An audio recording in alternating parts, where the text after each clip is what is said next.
Hello everybody and welcome. Today we are going to be taking a look at a Warhammer 3 Domination battle played by Via Militaris' Berserk and RTK's Houseplants, some of the top players in the Warhammer 3 Domination community.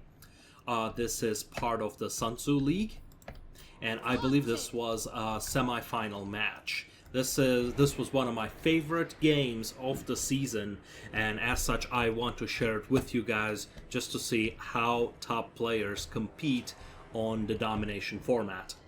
So here we've got Berserk playing as Khorne and Houseplant as Bretonnia. Now, unlike the campaigns, the balance here is significantly different, and more lower tier units are encouraged. It is not uncommon to see only tier 1 and 2 units mixed with a couple of legendary lords. Here we see some Grail Knights which are a tier 4 unit, but the rest of them, as you can see, are tier 1 units. On the other side we have got some Minotaurs of Khorne, Marauders of Khorne, and Marauders of Khorne with dual weapons. The players are able to bring in more units using these supplies, just like in a siege battle on a campaign. But let's focus on the battle. One thing that Berserk does from the very beginning, he attempts to contest the point 1 and threaten the backlines of Bretonnia using his Flying Lord and his dogs, which is a very interesting. It psychologically pressures Bretonnia to respond. Bretonnia summons 2 units of Peasant Bowmen against this attack. Valkia is flying around trying to look for some good targets. So, the dogs are being shot at, the points are being contested.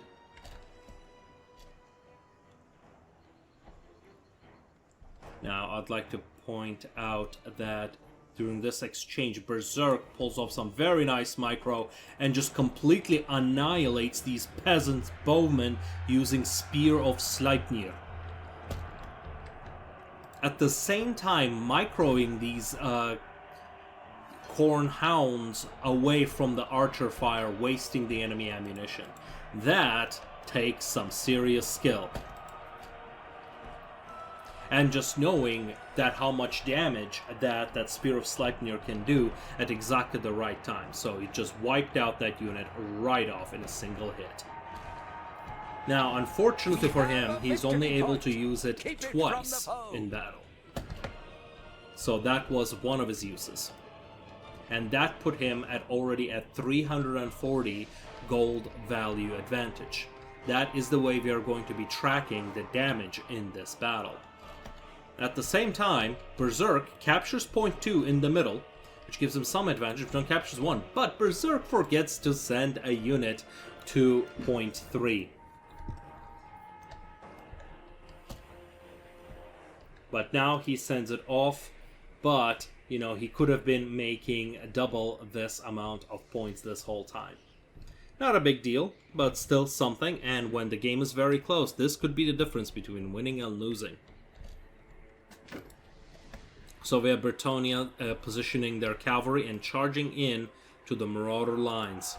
With Grail Knights, oh, that should be quite a pretty big challenge, and they managed to hit them in the back because Marauders were repositioning. They run through the entire unit, take no damage, and do quarter of the unit's health in damage. Khorne responds by sending in Minotaurs to chase down those Grail Knights. Yep, Grail Knights are preventing them from charging in. So the damage is now much closer with 385 to 251. Of course, these values are going to be in upper thousands, but this skirmisher phase is quite important as sets the tone for the rest of the battle. So you might be asking, hey, what are these players waiting for? Well, what they're waiting for is for their supplies to build up to have enough units to be able to finally execute the units that are in the middle for both sides. But right now, time is on the side of Berserk in some way, despite not having any ranged units. Berserk sends in Marauders of Khorne to contest point 1. Now that's a very ballsy move, especially when you're holding already 2 points and most of the enemy units are on the field. But he is showing his teeth at point 1, forcing Bretonnia into this box, and forces him to be on the defensive. And these hounds are sneakily going around to hit the Bretonian lines in the back and take out those archers. Another spear of Sleipnir goes down and wipes out another unit of archers. Marauders of Khorne are finally pushing in. Berserk has decided this was enough weight and is now pushing in with his infantry. The first infantry on the front is Peasant Mob. These guys are nothing but meat shields. They can barely do any damage, and they're just bodies to throw into the meat grinder. I mean, just look at these guys that they're fighting, the Marauders of Khorne. They're just double the size of any one of those guys. And now we see the Chaos Warhounds of Khorne coming in from behind, deciding to change their minds and just hit these Peasant Mob just a little bit in the back and routing them out. At the same time, these Marauders of Khorne with dual weapons, so they cannot block any archer fire. At the same time, they are now capturing the point 1. All what players need are 1,500 points to secure victory. Now, of course, knowing how mobile Bretonnia can be, Berserk leaves 2 units, a Chaos Warriors of Khorne halberds and Marauders of Khorne dual weapons. Now, those who play campaign will think, that's not that big of a deal, isn't it? No, it is, because in Domination this is a very expensive unit that during the tournament we were saying, yeah, this is a lot of value currently not being put into changing the situation over here. But thanks to these beautiful engagements, the cavalry charges in, but it gets ambushed by these Minotaurs with great weapons, and these other Minotaurs prevent them from escaping, and now the biggest weapon that in Bretonian arsenal is now being torn apart by these monsters of Khorne. Just look at these things. They're going down one by one, and they are basically wiped out the battlefield. That is the most expensive unit that the Bretonnia is able to field. Now, Fey Enchantress does have access to some healing magic, but she is unable to resurrect units. Now, these Marauders of Khorne have overextended and have engaged Foot Squires, which are the armor-piercing anti-infantry units of Bretonnia. So yeah, these Marauders not in a very good shape. So Bretonian cavalry comes in, checks on the point 3 and realizes, nope, I'm not taking that, but forgets to move away. Khorne infantry. Khorne is all about that infantry power and monsters. As such, trying to fight them head on is basically suicide. And that's pretty much what is happening here. They're just chewing through the Bretonian line. Just killing them off one by one. Now the spears also have a decent defense, and we had a magic Comet of Cassandra go down. Berserk maneuvers it very nicely and makes the whole thing miss. But he does not miss the Sword of Khorne, which takes out these spearmen out of the battlefield and equalizes this battle towards Khorne. So right now Houseplant has lost the point on his side, and point 3. He gained point 2, so we're back at an equilibrium where Berserk is winning, and Berserk is right now at 800 points.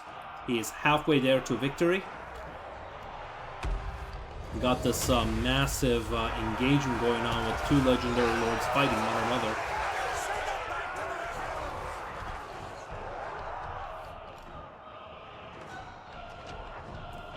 Yep, and finally Berserk realized he's going to need more units at point 2 to take out all this infantry. And if you look at the values right now, just because the Khorne was able to maneuver around so much, they now have 1,500, 2,000 gold advantage over Bretonnia.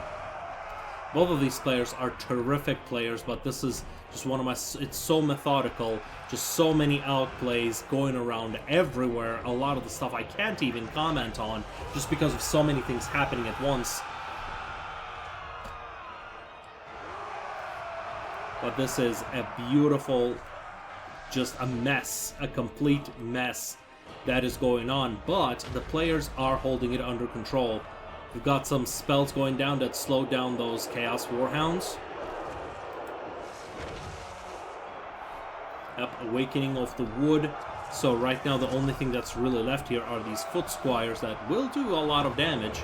But will they be able to swing the battle? Strongly doubt it. And now, because of the newly units that have been summoned, Berserk has taken the point 3. And managed to 3-cap versus Bretonnia. And Bretonnian lines in general are just collapsing left and right. At point 1, they only have a peasant mob. At point 2, they have pretty much nothing, just this Grail Relique. Point 3, just in hand of Berserk. There's just nothing that Bretonnia is able to do because the battlefield was so well controlled by Berserk.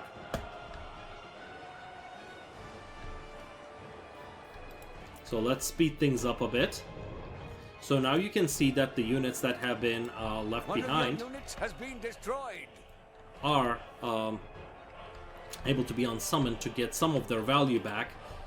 And Houseplant Bretonnia has realized they need at least some points, and they have decided, hey, you know what? I'm just going to push these Marauders out and capture at least point 1 to buy myself some time. At this point, the only way Bretonnia can win is if they take all 3 of these points, and Berserk knows it. So what he's going to do, he's just going to hold on to it as best as he can, and to prevent Bretonnia from buying time to win. Now Bretonnia finally is moving as one, but what they're fighting are Minotaurs of Khorne with great weapons, which are armor-piercing, anti-large units of Khorne. And now there's also Chaos Warriors with halberds, which hard counter any cavalry.